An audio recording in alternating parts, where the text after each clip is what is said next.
आज एक ख़बर तकरीबन सारे अखबारात में भी है और बाज़ टीवी चैनल्स के ऊपर भी वो सामने आई है। वो है 9 मई के एहतजाज या फसादात के हवाले से।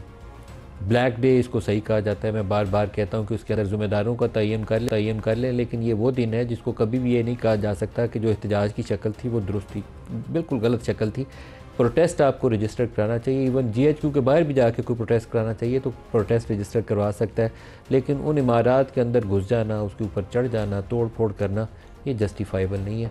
ये ऐसे ही है जैसे पार्लिमान के अंदर जो लोग घुस गए थे या PTV स्टेशन के अंदर जो लोग घुस गए थे उसको कहा जाए कि दुरुस्त है। बिल्कुल गलत काम था, तब भी गलत था, 2014 में भी गलत था, और अब जिसने किया था 2022 में तब भी गलत था। वजूहात की अगर बुनियाद ढूंढनी हो तो फिर दोबारा 2014 में ही जाना चाहिए कि 2014 में इन वाक़यात के पीछे कौन था, प्लानर कौन था, मकसद क्या था। अगर उन वजूहात को तब जान लेते और दुरुस्त तरीके से उसकी इस्लाह कर लेते तो शायद 9 मई ना होता, लेकिन वह पछताए क्या होता वाली बात है। लेकिन 2022 के वाक़यात भी दोबारा ना दोहराए जाएँ, उसके लिए भी उसकी दुरुस्त तरीके से उस तमाम मामले की अंडरस्टैंडिंग ज़रूरी है। निगरान दौरे हुकूमत में एक रिपोर्ट सबमिट हुई। काकड़ साहब उस वक्त प्राइम मिनिस्टर थे, लेकिन रिपोर्ट उनके प्राइम मिनिस्टरशिप के नीचे तहकीकात वो नहीं थी। तहकीकात पहले से चल रही थी। सबमिट तब हुई कि जब निगरान हुकूमत आ चुकी थी।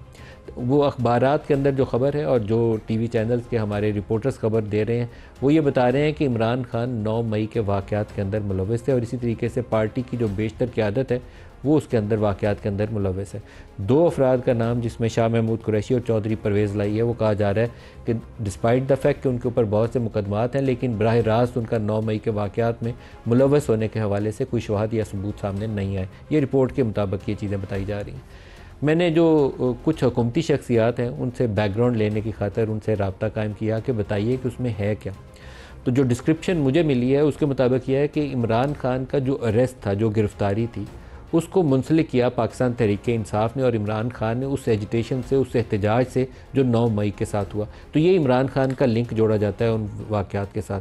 हो सकता है इसके अंदर वाक़तन वैसे ही बात हो जो दावा किया जा रहा है, लेकिन इसको आपको डॉक्यूमेंट्री तरीके से किसी सबूत के साथ, किसी एविडेंस के साथ इसको साबित करना है। इसी तरीके से जो बहुत सारे पाकिस्तान तहरीक इंसाफ के लोग जिनके ऊपर मुकदमात कायम हुए, उनके मुतल्लिक़ भी कहा जाता है कि उनके बाज़ बयानात, बाज़ उनकी जो मीटिंग्स थी उनका हवाला दिया जाता है, जिसे वीडियो एविडेंस, तस्वीर की शक्ल में उनके सबूत या डॉक्यूमेंट्री एविडेंस के तौर पर उसको फ्राहम किया गया उस तहकीकाती कमेटी को, जिसने ये बुनियाद बनाई कि इन तमाम लोगों ने इश्ताल दिलाने में अपना अपना हिस्सा दिलाया ताकि ये 9 मई वाले जो वाक़यात थे हो पाए। उससे बड़ा सवाल जो मुझे नज़र नहीं आया वो जनरल फैज़ का क्या रोल था 9 मई के वाक़यात के हवाले से। जनरल फैज़ का एक कोर्ट मार्शल प्रोसीडिंग्स चल रही हैं, क्या 9 मई के वाक़यात के नीचे उनको चार्जशीट किया जाएगा? मेरे पास इसका क्लियर आंसर नहीं है, क्योंकि बाज़ वाक़यात ऐसे हैं कि यहाँ किसी शख्स के घर मारपीट हुई, एक हाउसिंग सोसाइटी है, उसकी जायदाद हथियाली, इस तरह के भी उनके ऊपर इल्ज़ामात मौजूद हैं। 9 मई के वाक़यात के अंदर अगर उनको चार्जशीट किया जाए तो ये एक नई कहानी होगी कि एक फॉर्मर DGI उसने ऐसे फसादात की, ऐसे एहतजाज की बुनियाद रखी जिसका बज़ाहिर मकसद ये होगा कि जो उस वक्त के चीफ़ ऑफ आर्मी स्टाफ हैं, जनरल आसिम जो मौजूदा आर्मी चीफ़ हैं, इनकी अथॉरिटी को चैलेंज किया जा सके। ये बगावत के ज़ुमरे में आता है। बड़ा संगीन चार्ज होगा अगर किसी ऑफिसर या फॉर्मर DGI के ऊपर अगर ये चार्ज फ्रेम किया जाए। मैं अभी यकीन से नहीं कह सकता कि हतमी तौर पर जब उनकी कोर्ट मार्शल प्रोसीडिंग्स कंप्लीट करेंगी तो उनके ऊपर ये चार्ज होगा या नहीं होगा। अगर उनके ऊपर ये चार्ज वैसे ही हो जैसे 9 मई के वाक़यात के अंदर, बाद लोगों का ख्याल ये है कि ये मनसूबा बंदी उनके बग़ैर मुमकिन नहीं थी। ये तबसरे वाली बात है। ये मैं ये नहीं कह सकता कि चार्जशीट के अंदर ये इल्ज़ाम ऐसे ही मौजूद होगा। वो इसलिए कहा जाता है कि तकरीबन 189 मिलिट्री रिलेटेड बिल्डिंग्स या उनकी इंस्टॉलेशंस के ऊपर अटैक हुआ। 200 कह लीजिए अमारात ऐसी थी जिसमें कोर कमांडर हाउस है, GHQ है, ISI के ऑफिसेज हैं, या हमज़ा कैंप है, एयर बेसिस हैं जो अटैक हुई, कैंटोनमेंट्स के अंदर हमले किए गए। 189 to be precise exact number है। तो ये जब तक कोई मिलिट्री माइंड, मिलिट्री का कोई जहन बैठ के प्रोफेशनली इसकी प्लानिंग नहीं करता कि वो टास्क देता है बाकायदा कि मैं जाऊंगा तो कहाँ प्रोटेस्ट करूंगा, आप जाएंगे तो किस तरीके से किस जगह प्रोटेस्ट करेंगे, सारा कुछ पूरे मुल्क में ऑटो पे नहीं चल सकता। तो इसके पीछे कोई मिलिट्री माइंड मौजूद था। तो वो कौन था? यहाँ लोग अपने तबसरे और तजिए में उंगली उस तरफ उठाते हैं, लेकिन जब तक सबूत ना हो तो इतनी ज़िम्मेदार पोजीशन पे बैठे हुए शख्स के ऊपर कम अज़ कम मैं बराह रास्त इल्ज़ाम नहीं लगा सकता कि जनरल फैज़ इसके ऊपर ज़िम्मेदार थे या नहीं थे। इसी तरीके से अगर इमरान की गिरफ़्तारी, उसके नतीजे में वो कहते हैं कि मुझे गिरफ़्तार किया गया, तो प्रोटेस्ट कहाँ होना था? वहीं होना था जिन्होंने गिरफ़्तार किया। ये इमरान खान के अल्फाज हैं, इसको ज़्यादा घुमाने की ज़रूरत पेश नहीं आती। लेकिन क्या उन प्रोटेस्ट का या उन एहतजाज का ऑब्वियस मतलब ये था कि उन इमारतों के अंदर ये लोग घुस जाते, कहीं आग लगाई गई वो कोर्ट कमांडर हाउस के अंदर, तो जाके जो कुछ लोगों ने किया वो तो जब तक लोग इस काम के लिए प्रिपेयर होकर ना जाएं तब तक नहीं कर सकते। तो इसका जो जवाब है रिपोर्ट के मुताबिक वो तो ये है कि ये बड़े चार्ज किस्म के प्रोटेस्टर थे, बड़े वो स्टाल अंगेज़ी थे उनके अंदर, तो उनको तो सिर्फ एक चिंगारी दिखाने की ज़रूरत थी तो ये सारा कुछ हो जाना था। यहाँ लीडरशिप की फेलियर यह है कि इन्होंने उस चीज़ को एंटिसिपेट नहीं किया, इनको उस चीज़ को कंटेन करने की बजाय उसको हवा दी, उससे मामला हाथ में निकल गया और सूरत हाल ख़राब होगी। तो उसका ऑब्वियस रिज़ल्ट जिन लोगों के खिलाफ कार्रवाई हुई है ऐसे ही है, ऐसे ही होना चाहिए था। फैसल वाडा साहब, आप तो ख़ुद PTI का हिस्सा भी रहे हैं और इस तमाम सूरत हाल से आप वाकिफ़ भी हैं। अब आप मुझे बताइए कि 9 मई के अंदर इमरान खान की कितनी ज़िम्मेदारी है, जनरल फैज़ की कितनी ज़िम्मेदारी? बहुत शुक्रिया नदीम मलिक साहब। देखिए, ये पहली दफ़ा तो मेरे से सवाल नहीं हो रहा, आपके हम शो में बहुत दफ़ा ये बात कर चुके हैं। सबसे इम्पॉर्टेंट चीज़ ये है कि देखिए, जिस वक्त तक मैं पार्टी में था, यानी कि 22 अक्टूबर 2022 if I am not wrong, ये तो प्लान का हिस्सा था कि जब भी ऐसा वाक़या होगा, इससे पहले आपको याद होगा कि एक वाक़या हुआ था जिसमें एक्सपेक्ट किया जा रहा था कि बनी गाला के अंदर अरेस्ट होने वाले हैं वो। ये मैं उस वक्त की बात करें जब मैं खुद पार्टी के अंदर था। तो this was part of the plan. Imran Khan की इंस्ट्रक्शन, ठीक है, देखिए इंस्ट्रक्शन मेरी आपकी कलेक्टिवली लीडर की जिम्मेदारी थी ना, उसके नीचे सारा प्लान बना ना, उसके होते हुए सारा प्लान बना, बैठे हुए सारा प्लान बना। कौन कौन बैठे हुए थे जब ये प्लान बना? मेजॉरिटी। और मैं सरप्राइज नहीं हूँ कि कुछ नाम आपने अपने इंट्रोडक्शन में दिए, तो आपके इंट्रोडक्शन के जो नाम आए हैं जिनकी जो मुलविस नहीं है, उससे मेरा वो कन्फर्म हो जाता है जो मैंने बहुत पहले कौम को खबर दी थी कि एक धड़ा पाकिस्तान तहरीक इंसाफ के अंदर पुराने चेहरों का आ रहा है, एक नए चेहरों का आ रहा है और एक और आ रहा है। तो जो धड़ों में वो, जैसे मैं हमेशा कहता हूँ क्यों पाकिस्तान की तरह PTI पाकिस्तान है, तो वो बात भी मेरी करेक्ट हो जाती है। जब तो जनरल फैज़ की आपने बात की है, देखिए इसमें भी कोई क्लैरिटी आपको होनी चाहिए कि उनका कोर्ट मार्शल भी होगा, ये गुमान भी है, उम्मीद भी अल्लाह से कोर्ट मार्शल तो होगा ही होगा। लेकिन कोर्ट मार्शल 9 मई उसमें चार्जशीट में शामिल है नहीं, that I am not sure. देखें, कोर्ट मार्शल होगा, ये एक फेज़ है, लेकिन सजाए मौत या उम्र कैद होती है, इसमें हम अल्लाह से दुआ कर सकते हैं कि जी उम्र कैद हो जाए, सजाए मौत। आपके ख्याल में 9 मई चार्जशीट में शामिल होगा? देखिए जी, मुझे तो ये पता है, मेरा तकिया भी है, मेरा गुमान भी है, मेरा ईमान भी है कि अरशद शरीफ अभी खुलना है। जिस वक्त अरशद शरीफ खुला उस दिन शिकंजे में बहुत सारे लोग फांसी के तख्ते पर टंग जाएंगे। ये मैं आपको बड़ा क्लैरिटी से अपनी बता रहा हूँ। और जब मैं आपसे बात कर रहा हूँ तो मैं आपसे बात कर रहा हूँ बहुत बड़े बड़े सूरमा टंगेंगे। ये मेरा ईमान भी है कि वो शहीद था, उसको दोस्ती में मारा गया, नंबर 1। नंबर 2 ये कि मैं आपको ये कैटेगोरिकली शहीद था, दोस्ती में मारा गया, ये दूसरा लफ्ज़ बड़ा भारी है, दोस्ती में मारा गया। बिल्कुल बिल्कुल ठीक है जी, बिल्कुल। और आपने बहुत सही मेरा पॉइंट पकड़ा है, उसको दोस्ती में मारा है, ठीक है जी, दोस्त बना के मारा है उसको, ठीक है। और उससे पहले तो वो एक एक्सीडेंटल मर्डर था, उससे पहले तो ये मेरी प्रेस कॉन्फ्रेंस से पहले तो लोग कह रहे थे। मैं आपकी इजाज़त हो तो एक बात बिल्कुल अपनी ज़ात से रिलेटेड है, मैं ऑन एयर कभी कही नहीं, लेकिन मेरा दिल है कि मैं कह दूँ। अरशद शरीफ इस्टेब्लिशमेंट से इतना ज़्यादा करीब था कि बाज़ औक़ात उससे मिलते हुए ना हम सोचते थे, अंदर दिल में ख्याल होता था कि ये इस्टेब्लिशमेंट के जो लोग बहुत करीब हैं ना, जो जुड़ गए हुए हैं अंदर, तो उसमें से अरशद शरीफ है। जिस रात उसकी शहादत हुई है, मैं ख्वाब वाब नहीं देखता, ये मैं वो चीज़ है मैं जो बताते हुए गुरेज था कि मैं कभी ऑन एयर बताऊँ या ना बताऊँ, लेकिन मुझे लगता है कि शायद उसकी वालदा के लिए, उसके घर वालों के लिए ये बात बता देनी चाहिए। मैंने उस रात 2 दफ़ा ख्वाब में उसको देखा है और दोनों दफ़ा ज़िंदा हालत में उसको देखा है।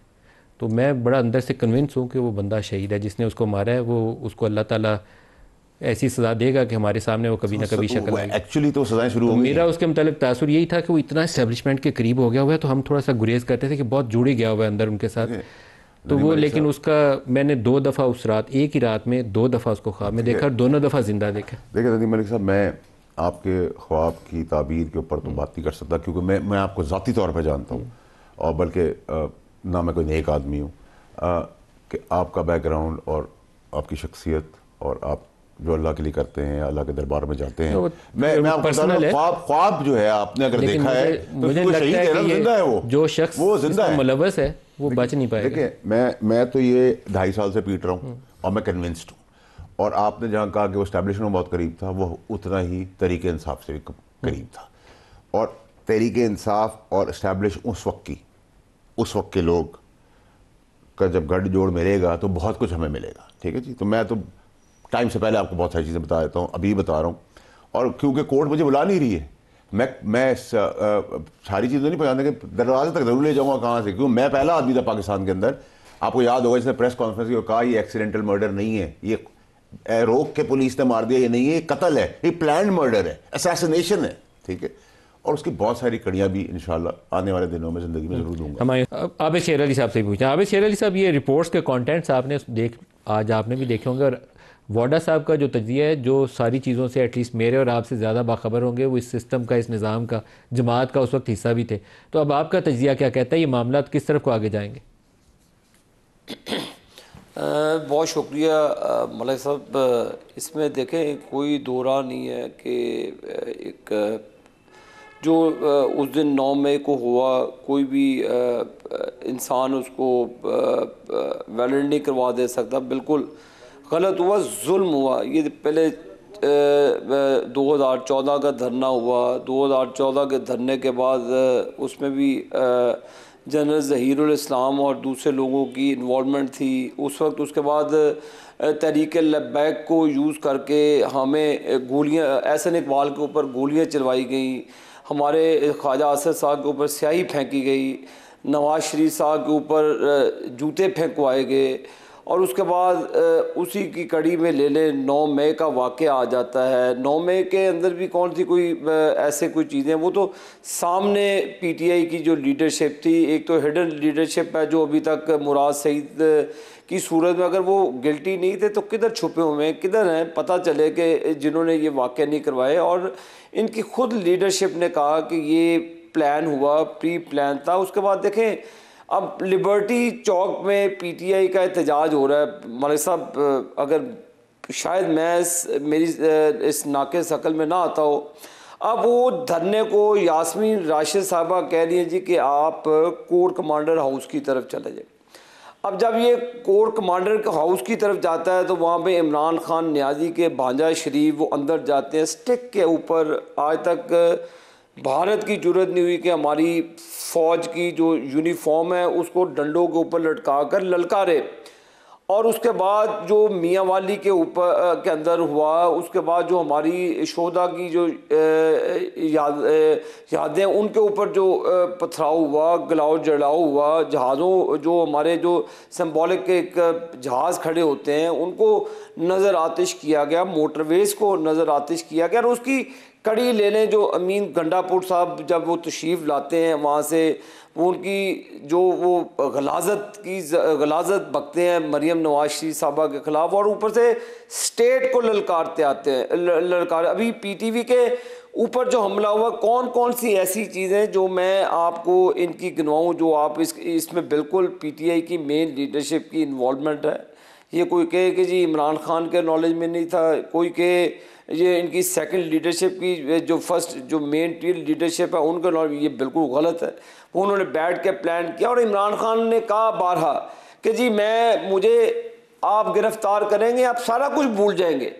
और आप इन्होंने जीएचक्यू पर यलगार करने की बारहा इनके जो लीडर्स हैं, इनके वुज़रा हैं, उन्होंने कहा जी कि हम जीएचक्यू पे हमला करेंगे। जब आप मलिक साहब ये प्लान करेंगे ABC, और आपके मेन लीडरशिप को पता है, जिनके वॉइस मैसेजेस रिकॉर्ड का हिस्सा है कि जी ये प्लान A है, B है, C है, और वो सब मंजर से गायब थे और कारकुनों को उन्होंने आगे करके ये हमला करवाया।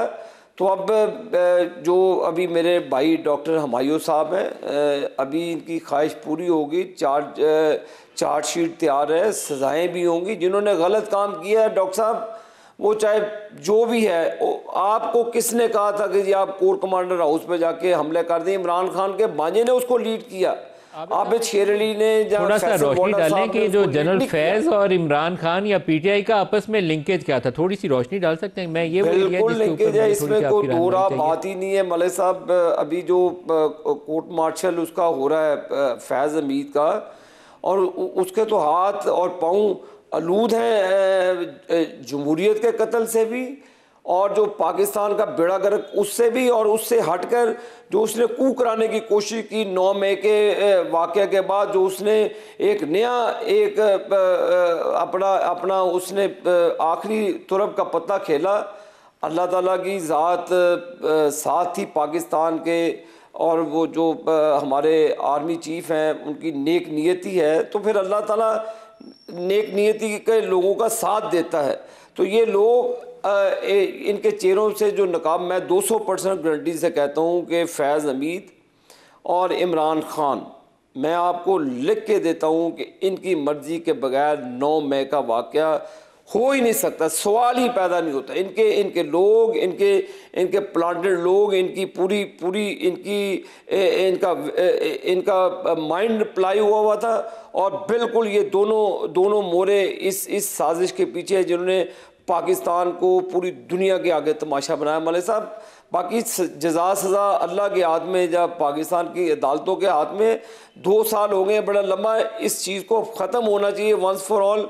इनको सज़ाएँ होनी चाहिए, टीवी फुटेज मौजूद हैं, इनके लीडर्स के बयानात मौजूद हैं।